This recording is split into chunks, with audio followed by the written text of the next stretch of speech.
ایمان بڑھتا ہے، عمل کے ذریعے سے ایمان بڑھتا ہے۔ میں اس میں ایک شے کا اضافہ کر رہا ہوں۔ میرے نزدیک قرآن مجید مینول آف ریولیوشن، محمد عربی صلی اللہ علیہ وسلم نے ایک عظیم انقلاب برپا کیا دنیا میں، اور ایک انقلابی جد و جہد کی ہے۔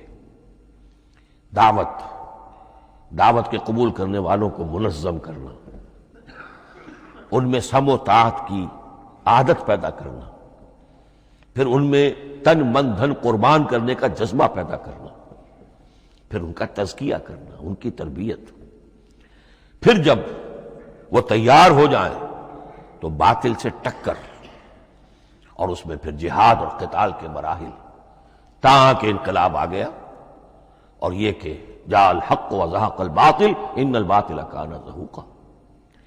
اس جد و جہد کے ہر مرحلے پر قرآن نازل ہو